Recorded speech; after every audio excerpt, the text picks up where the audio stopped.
तुम में से बेहतरीन लोग वो हैं जो कुरान सीखें और सिखाएं।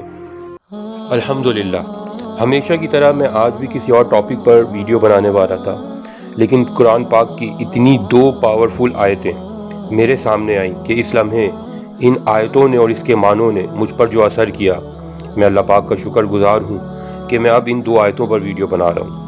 यह अल्लाह पाक का इतना बड़ा एहसान है कि मेरे पास शुक्रगुजारी के लिए अल्फाज मौजूद नहीं है। सूरह अहज़ाब आयत नंबर 70 और 71। यूँ तो ये सारी सूरत मियाँ बीवी के रिश्ते के बारे में डिटेल देती है और दीगर मौज़ूआत भी हैं, लेकिन स्पेशली अगर इन आयतों को अलग से देखा जाए तो हमें मुकम्मल ज़िंदगी गुजारने का सबक मिलता है।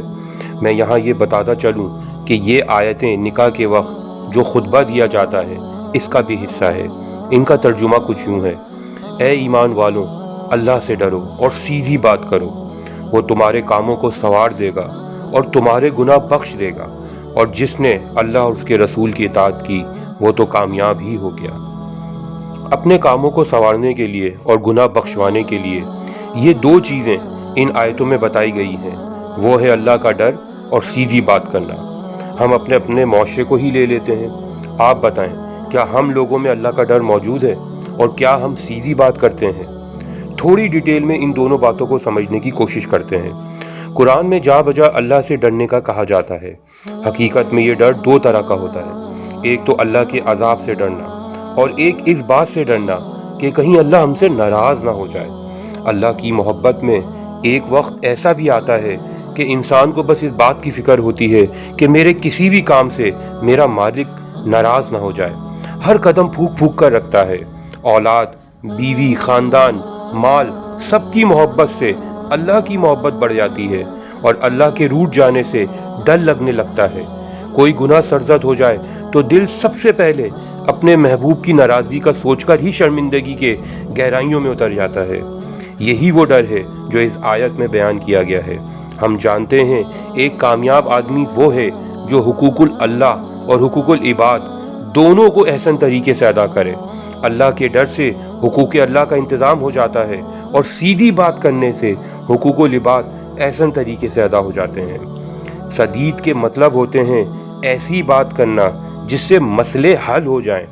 अगर आप अपने हर रिश्ते में, अपनी हर हैसियत में ऐसी गुफ्तगू करने वाले बन जाए जो मसला पैदा ना करता हो बल्कि मसाइल का हल करने वाला हो, तो यकीन जानिए आप हुकूकुल इबाद की हर कैटेगरी में कामयाब हो जाएंगे।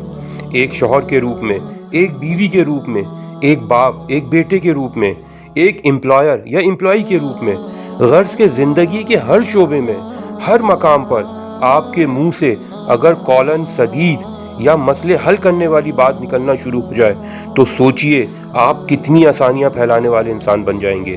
हम अक्सर यही सोचते हैं कि अगर सीधी बात कर दी तो शायद नौकरी ना मिले, कोई कॉन्ट्रैक्ट ना मिले, लोग हमें बेवकूफ़ समझे, हमारे होते हुए काम रुक जाएं। इसीलिए अगली ही आयत में अल्लाह पाक फरमा रहे हैं कि तुम सिर्फ सीधी बात करो, तुम्हारे काम संवारने का जिम्मा मेरा है, मैं तुम्हारे गुनाह भी बख्श दूंगा और तुम कामयाब भी हो जाओगे।